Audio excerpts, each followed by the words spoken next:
There's a very shocking fact about your food that you need to know about. I want to cover some real basic definitions first, and then I'm going to dive right in.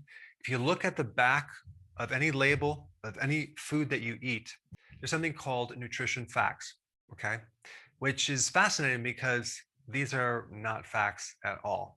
They're guesses, basically. They should call them nutrition guesses, okay? And before I get into that part, let me just first start here.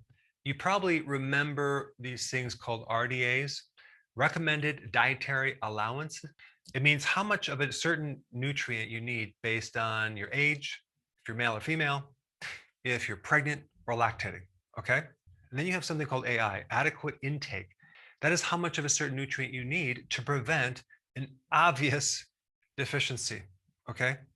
Obvious. So that would be like how much you would need to prevent scurvy, like vitamin C, or beriberi, vitamin B1, or rickets, where you have vitamin D. But what the FDA did is they simplified it. They came up with something called recommended daily intake, RDIs, okay? And that relates to an estimation of nutrient needs based on a 2,000 calorie diet per day, regardless of age, male or female, pregnancy, lactating. So in other words, they did not have these variables included. They wanted to simplify it, okay? And then you have this thing right here, which you probably will read on the back of your labels more than anything else. It's percent of DV, daily value. Now, what does that mean?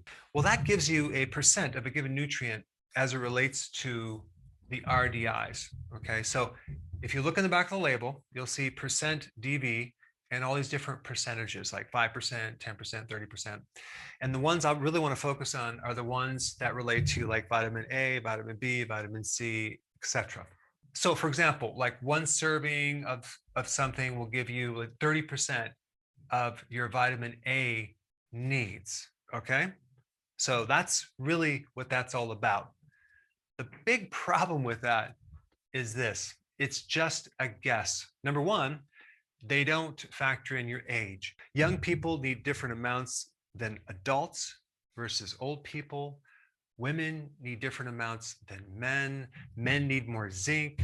Women need more iron. Also, women that are pregnant or lactating need a little bit more of certain nutrients. So that's not factored into that. And so these numbers are definitely not related to facts. Facts are based on evidence, okay? They're just not precise. What about the activity level of the person, right? Let's say someone's an athlete versus sedentary. You think there's a variation of nutrients with that? Or what about their ability to digest the food? Let's say they have no gallbladder. Let's say they're older and don't have enough hydrochloric acid. Let's say, for example, they have inflammation in their gut. They're not going to be able to absorb hardly any nutrients.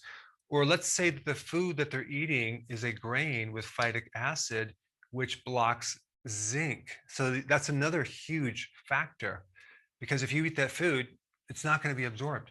And then we have cofactors like vitamin D and calcium, right? You need vitamin D to help you absorb calcium. And then we have the source of the vitamin. Is that vitamin coming because it's been enriched with some synthetic vitamin, or is it naturally in the food as a whole food vitamin complex, or even is it a natural vitamin? And then we have hormones. Let's say the person has insulin resistance. They're not going to absorb very much of any nutrient. And if they have inflammation in the liver or another part of the body, that is also going to inhibit their absorption.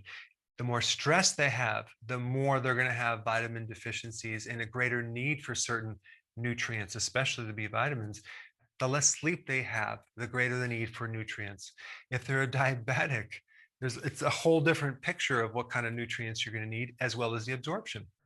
If you're a smoker, for example, the requirement for vitamin C is going to be way, way higher, because smoking completely oxidizes vitamin C. And then you have, if the person's diet is filled with sugar and junk food, which is going to deplete those nutrients as fast as it goes in.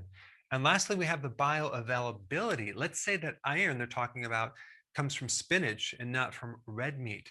Huge difference in that nutrient being available to the body or not. So the shocking fact about your food is that those facts are not facts. They are actually guesses. Don't worry, it gets worse. There's some other problems. The source of information, okay, by the FDA, for example. Did you realize that in one study that I just read, and I'll put that link down below, 15 out of 26 FDA employees who left the FDA now work or consult to big pharma and the food industry? You think that could possibly affect, I don't know, the nutritional recommendations or the governing panels, which could have some biases or some vested interest? See, the problem with the medical profession is there's no training in nutrition. So you have to learn it after you graduate. But to put medical boards and governmental agencies like the FDA over your health and food is not a good idea. Even the majority of nutritional studies is industry funded. Okay? And I'm not talking about drug studies, I'm talking about nutritional studies. All right, that's another problem. And then you also have the amounts that they're talking about are only related to preventing a deficiency, not creating optimal health. To create health, you need sufficient nutrients. You don't need just the bare amounts. And what we're really trying to do is we're trying to create health, okay? We're not just trying to prevent scurvy. And then one last problem is that some of the recommendations are actually too high, like calcium, for example. I mean, when I see what's recommended for calcium, if you're going to take that every day, your body's going to calcify. I mean, there's studies that show that even when women, postmenopausal women, take the recommended amount of calcium, their risk for heart attack goes up. And so calcium is not something that is easily excreted to the body. And then you have iron in men. Men have an almost impossible time getting rid of too much iron. Too much iron can be very toxic to men and women who are postmenopausal, okay? Those are some of the problems. There's a brilliant professor in biochemistry that I would like to mention, Dr. Bruce Ames. He came up with the triage theory, okay? And that has to do with the body will ration nutrients to short-term survival actions, not long-term health or longevity or preventing cancer. So if the body does not have enough of a certain nutrient, it's going to allocate that to functions that will help on an immediate basis. Like let's take, for example, vitamin K1 that helps with bleeding, okay? So if the body only has a certain amount of K1, it's going to clot the area and stop bleeding, but it's not going to be allocated to certain things that might be involved with longevity or your DNA, things like that. But in one of his papers, he talked about a very, very interesting story. I'm not going to get into it, but all I'm going to tell you is this. A folic acid deficiency, okay, a folic acid deficiency will create the same damage as radiation, okay, to your DNA, your chromosomes. So radiation breaks up your chromosomes. Well, guess what? A folic acid deficiency will also break up your chromosomes. And a lot of other nutrients are involved in DNA synthesis, DNA repair. So it's pretty obvious that we don't put enough attention on these nutritional deficiencies. And because they're missing, okay, they're omitted, we don't have attention on it, right? We don't see something that's missing. Why? Because it's missing. We don't look at it, right? So if you were exposed to like a nuclear power plant that had a meltdown, that would be obvious. But how would you really know if you're deficient in folic acid, right? You really wouldn't. So getting enough nutrients is very important. I do have a solution for you. All right, here's the solution. Eat food that's nutrient dense. Next question is it going to be plant-based? Is it going to be animal-based? Well, guess what? You have a lot of different sources of vitamin C, B vitamins, vitamin D, vitamin E, that are in both animal and plant, okay? Now, typically, you're going to get a more complete profile if you consume more animal sources of food. But there are a lot of other nutrition that you can get from plant. I recommend you combine both of these. If you're a vegan, it's going to be more difficult to get B12, zinc, iron, omega-3 fatty acids. You can do it, it's just more difficult. Plus, the amino acids that you would get in plant food are not nearly as bioavailable, and it's more difficult. It's possible, but it's more difficult. But just to cover all bases, I recommend you combine both of these right here. Now, number 3, the taste of your food will tell you if it's nutrient dense. The smell of your food will tell you if it's nutrient dense. I mean, you've done this. You eat a tomato at the store, there's absolutely, positively no taste to that tomato at all. Also, like a carrot, right? I've eaten carrots, so like there's just nothing, or bell peppers. There's no taste, okay? I can take a tomato, I can smell it to know if it's nutrient dense, okay? A tomato that is grown in your garden, wow, it smells completely different. It tastes completely different. Why? Because the flavor chemicals are connected to the nutrients. The more nutrients, the better it's going to taste, the better it's going to smell. Now, how do we know if something is nutrient dense? I'm going to show you this test. It's called the Brix test, okay? I don't know if you've ever seen one of these, but this is a Brix test. It's fairly inexpensive, and I want to explain how it works. You could use this in your garden. You can use this in the grocery store. Well, you probably, if you're going to go to the grocery store, you're going to have to buy the leaf or the stem or the plant or the fruit before you test it, because you have to crush it in like a garlic press right here, right? Or some other crushing device. This is called a refractometer, which basically refracts light. It changes the angle of light. There's a prism here. You just take a drop of a crushed leaf from your salad or a tomato or a berry, and you put it right on this little lens right here. You put this on top, and you look into the light, and you will see a scale, okay? And this scale tells you how concentrate the sugars are, the proteins, the minerals, the nutrients. So roughly on the Brix test, if something is above 12, now this is a generality because some things need to be higher, some things would be a little bit lower, but generally if it's above 12, that food is going to contribute to your health, okay? If it's really low, let's say it's a 3 or a 2, it's not going to contribute to your health. So a lot of people are eating very low quality food thinking that they're getting something from it, but they're really not. What's also very interesting about this Brix test is that if something is over 12, that plant is immune from insects, okay? If it's below 12, let's say it's 3 or 4, it's like a magnet for insects. Insects eat dead and decaying plants, okay, and fruit. They'll go in there and they'll start eating that. But they don't consume healthy, nutrient-dense fruits, vegetables, and plants. Also, if something is above 12, it has a higher shelf life, and it does not experience as much frost damage. So the Brix test is a relatively inexpensive test to kind of give you a good idea if something is nutrient dense or not. And I will put a link down below of how to use it. But here's the next and most important question. How do you get food that is above 12 on the Brix test? Healthy animals come from healthy plants. Healthy plants come from healthy soils, okay? It's the soil. That's where our health starts. The difference between soil and dirt is that dirt has no microbial life. Soil has a lot of microbial life. And you can't just grow your vegetables on dirt. It has to be fertile soil. It has to have a lot of life to grow that in there, right? And also, when I'm talking about life, I'm talking not just about bacterial life. I'm talking about fungi or fungus, right? So in our soils, we need ideally a 1-to-1 ratio of fungus to bacteria to get optimal fertility of that soil to grow something. If something's really high in bacteria and very low in fungus, like no fungus, then you're just going to get weeds. You just can't grow crops that you can eat.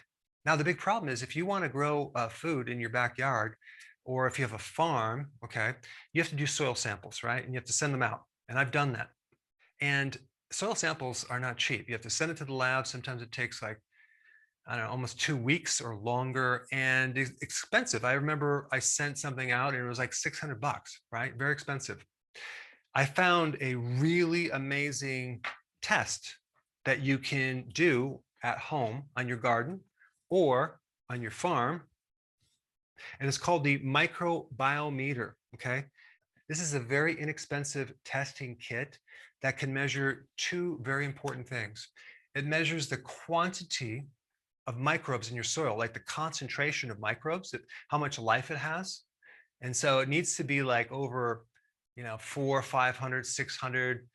It can't be like 200 or 100, or all you're going to be able to grow is weeds. And the other thing it will test is your ratio between your fungi to bacterial ratio. And you really want this to be 1-to-1. So this gives you incredible feedback within 10 minutes at a very inexpensive cost. I think like one test costs, I think $11.50. I mean, compared to hundreds of dollars for one test. And this has a capacity for doing 10 different tests. You can test your soil, see where you're at. You can give it certain things like amendments, like minerals or microbes, whatever, and then you can retest it to see over time how fertile it is. And so I did a lot of research to try to find a home test that I could do that will give me this data. And there's nothing out there that compares to this. I mean, it's very, very creative how they came up with this test, and it's very credible. And a lot of farms use it. If you have a garden or a farm, or you just want to test your grass in the backyard, and I think you'd be very interested in what you find. But it's important to get a baseline and to measure things over time. This right here, nutrient-dense foods, really comes from the soil. And so this is why I always emphasize going to the farmer's market, grow your own food if possible.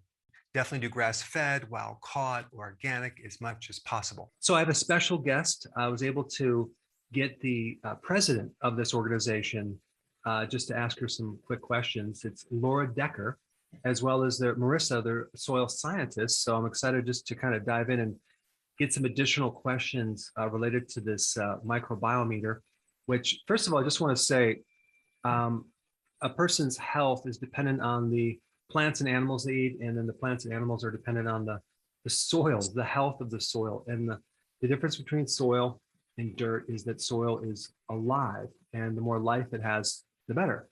And so, as I told you before, Laura, it was very expensive to send my soil samples in, but I stumbled on your company that you're able to, we can do this right on site, and it's a quick test. It's like 10 minutes and you can find out great information. So if I could just pick your brain on a couple questions. Of course. So there's two main things that this test can evaluate. One is the number of microbes that we're dealing with, right?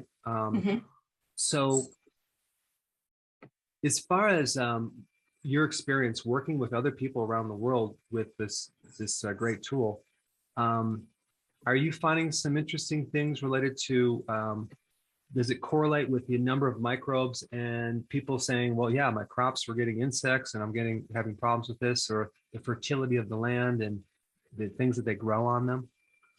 Well, the first thing I'll say is we are used around the world. We're in over 20 countries, and soil varies tremendously, of course, within the United States, but also around the world. And soil is different because it's made up of different things, but also because we've done different things to it, right? So if you go to Iowa, right, you're not going to find virgin Iowa soil in agriculture. You're going to find incredibly processed soil.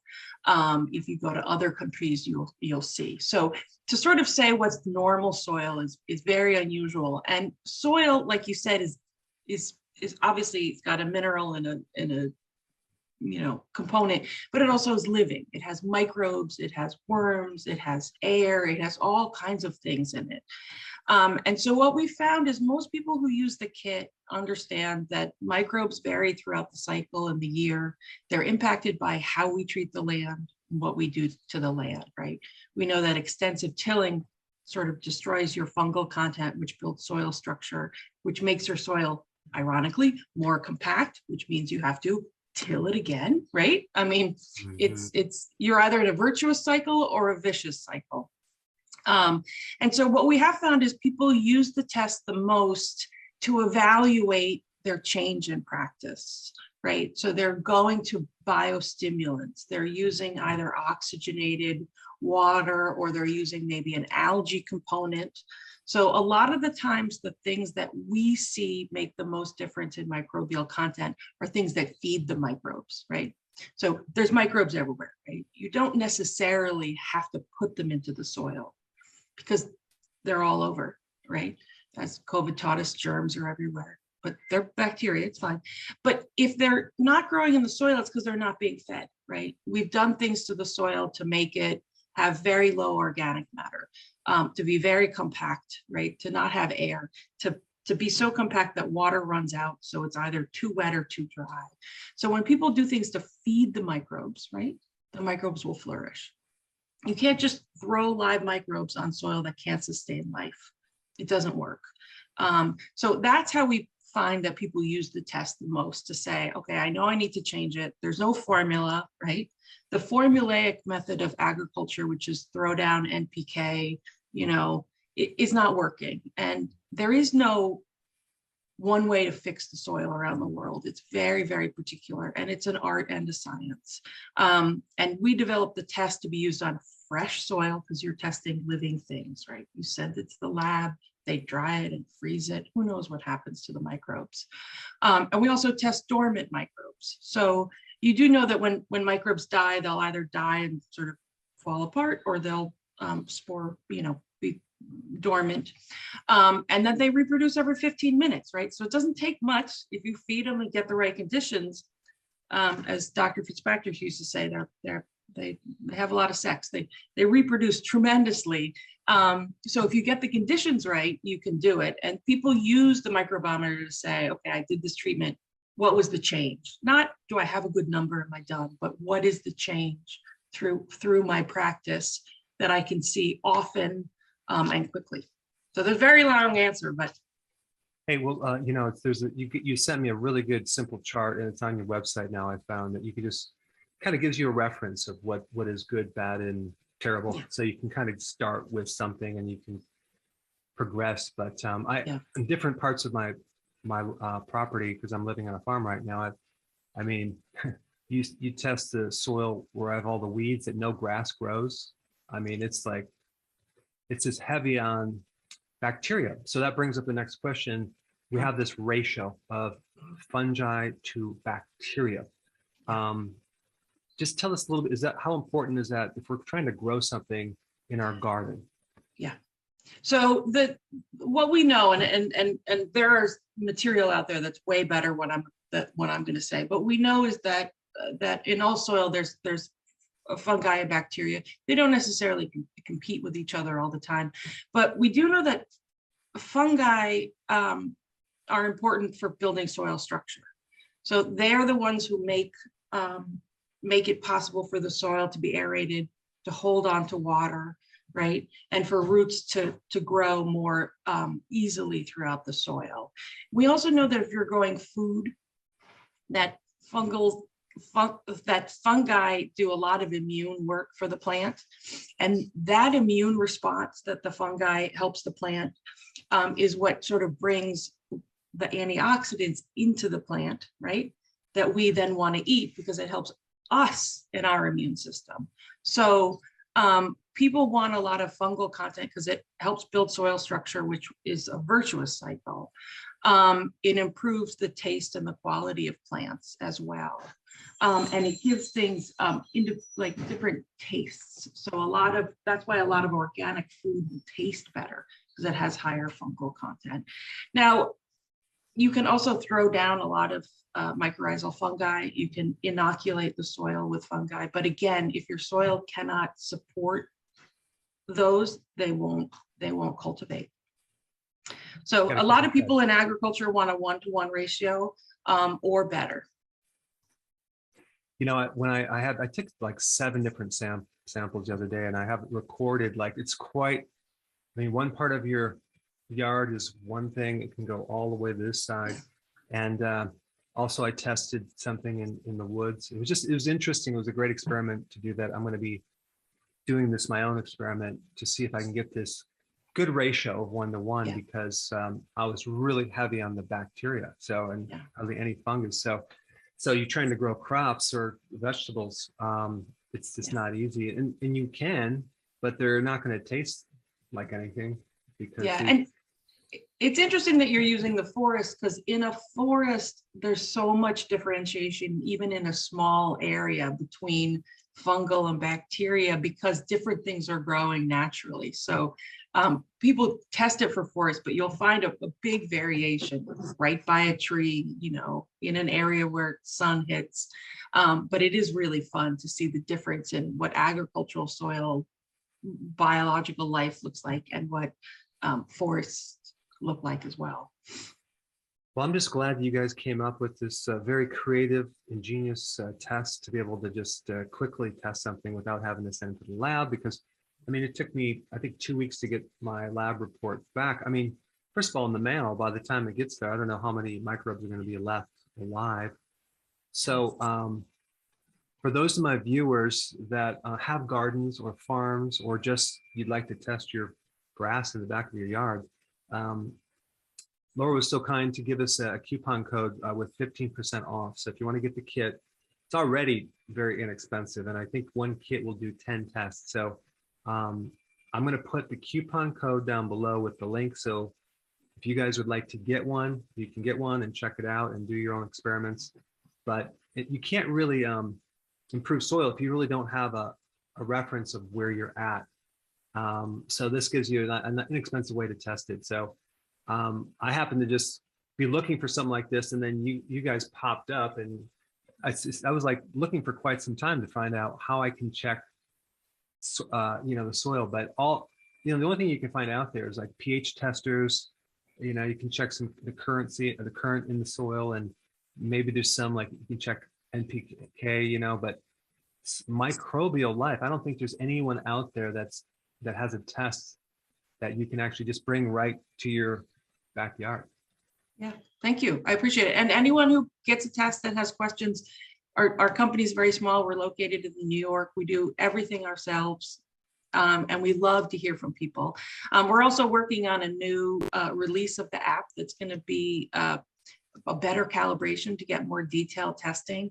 Because as we've learned around the world, at first we thought, oh, under 100, no one's there. Well, it turns out a lot of the world is under 100. So we're working on making that precision at the higher end. So that's really exciting for people. That's going to come out in the fall, and that'll really make it easier for larger organizations to use this as well. That's great. So that's why I think it's just a great tool to identify like the real core source of someone's health. It starts in the soil. So I just appreciate you guys coming up with it and your time for doing this interview. So thank you very much. Thank you. And I appreciate your input. Okay. Have a good day.